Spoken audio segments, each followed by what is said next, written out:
Pembatasan sosial berskala besar yang dilakukan pemerintah di sejumlah daerah untuk meredam pandemi COVID-19 akan berakhir. Pemerintah telah menyiapkan fase baru, yaitu New Normal. New Normal dianggap sebagai langkah tepat setelah penerapan PSBB yang dianggap sangat mempengaruhi aktivitas dan kegiatan usaha masyarakat, terutama pada area publik. New Normal akan diterapkan di beberapa daerah yang sudah siap yang telah mengalami penurunan 50% jumlah kasus pasien COVID-19 selama 2 minggu dan kenaikan jumlah kasus positif yang sembuh serta positivity rate yang telah diperiksa di laboratorium kurang dari 5%. Sejalan dengan diterapkannya New Normal, jika kita lihat dari grafik COVID-19 yang telah dikeluarkan oleh tim gugus tugas, belum ada tanda-tanda penurunan COVID-19. Kian hari jumlah yang terkena COVID-19 semakin bertambah.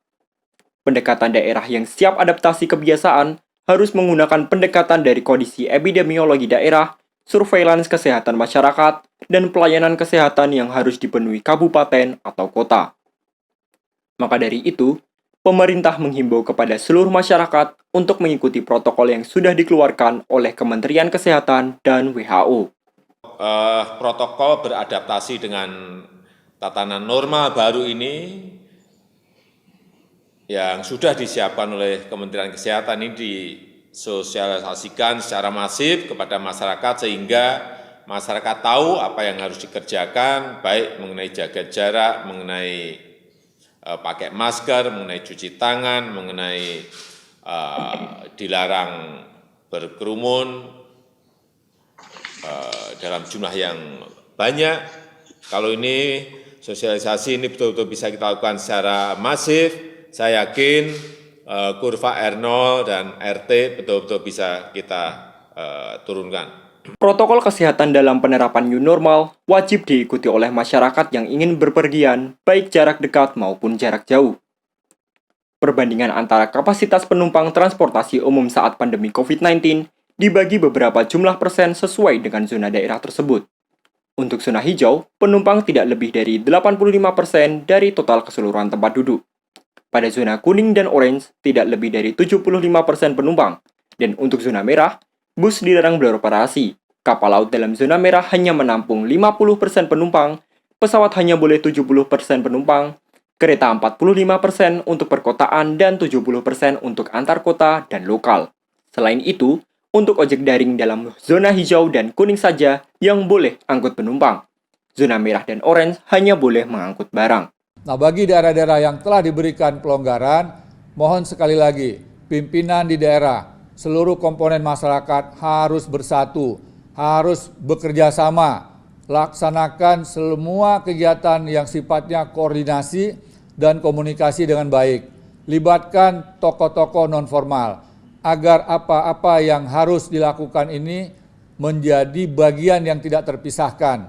Sehingga ketika kepala daerah atau pihak-pihak tertentu mengumumkan tentang melakukan kegiatan pelonggaran, maka masyarakat sudah memahaminya, sudah mengerti, dan juga akhirnya mematuhinya. Bagi para penumpang transportasi umum dan kendaraan pribadi, harap patuh terhadap protokol kesehatan yang sudah diberlakukan selama masa pandemi.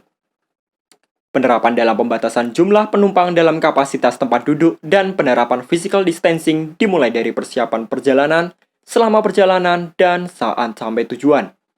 Sesuai dengan ketentuan yang berlaku, masyarakat harus memenuhi persyaratan untuk melakukan perjalanan antar kota, seperti salah satunya rapid test. Saya bolak-balik Jogja Madiun itu karena ada tugas dari KKN sih mas, terus naik transportasi publik. Kalau naik transportasi publik saya ada persiapan rapid test, pakai masker, cuci tangan, bawa hand sanitizer. Pemberlakuan penerapan New Normal juga diterapkan oleh ojek online selaku pekerjaan yang masih aktif lalu lalang selama pandemi ini. Kalau dari segi keamanan sih, saya setiap hari menggunakan sarung tangan, selalu membawa hand sanitizer, memakai masker. Itu sih dari penerapan untuk keseharian saya. Kalau dari pihak Gojeknya sendiri itu mendukung seperti setiap minggu kita diberikan arahan untuk penyemprotan pendataan suhu tubuh, pengecekan suhu tubuh dan pemberian masker serta hand sanitizer. Dengan diberlakukannya New Normal, pemerintah berharap perekonomian akan kembali stabil. Dalam pelaksanaan new normal ini, kesadaran masyarakat dalam melakukan pencegahan menjadi syarat mutlak agar jumlah kasus positif COVID-19 di Indonesia semakin menurun. Tim Liputan, Mercu TV.